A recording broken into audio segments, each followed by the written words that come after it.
رباه عفوك إني للنور مدت يداي. فیصلے کے مہینے اور سال آ رہے ہیں، اس لیے اب گناہوں کی طرف واپس جانے کا بالکل وقت نہیں. بہت غور سے جملہ سننا. فیصلے کے سال آ رہے ہیں، اب دنیا کی زندگی میں زیادہ وقت باقی نہیں. پوری دنیا کی زندگی میں زیادہ وقت باقی نہیں. اب فیصلے کے دن آ رہے ہیں.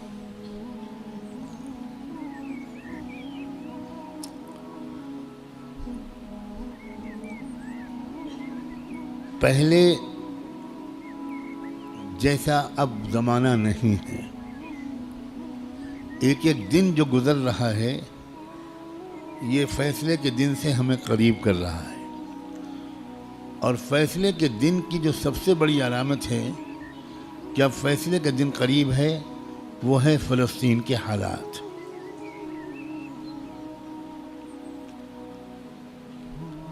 کیونکہ اب بہت بڑے بڑے واقعات ہوں گے.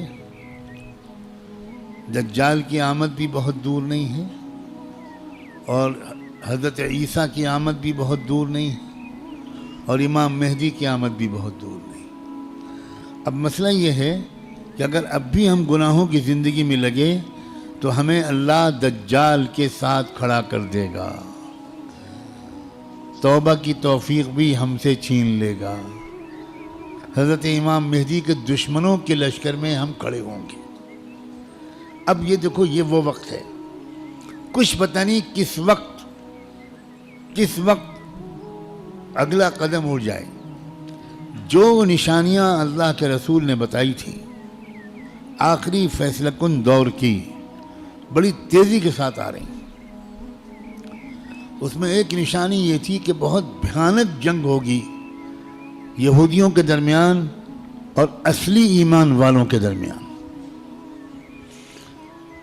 اس لیے جو کچھ اس وقت غزہ اور فلسطین میں ہو رہا ہے، اس سے ہر ایمان والے کا ایمان ہزاروں گنا ہر منٹ میں بڑھنا چاہیے.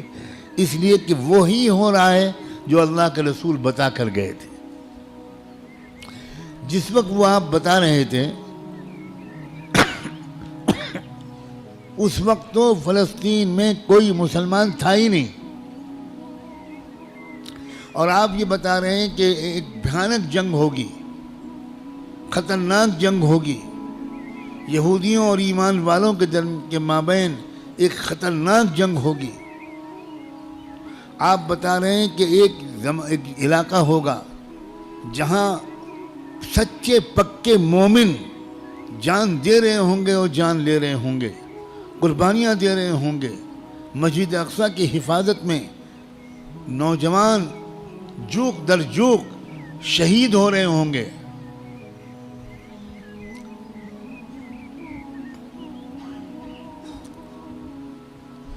اور اللہ وہاں کے مجاہدوں سے سب سے زیادہ خوش ہوگا.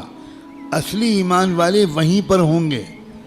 یہاں تک کہ جب صحابہ نے پوچھا کہ یہ لوگ جن کے بارے میں آپ کہہ رہے ہیں سچے پکے مومن، یہ کہاں ہوں گے؟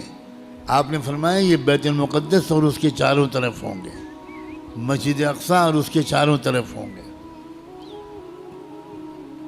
بالکل ٹھیک وہی جو کچھ آپ نے فرمایا تھا اس وقت وہاں ہو رہا ہے.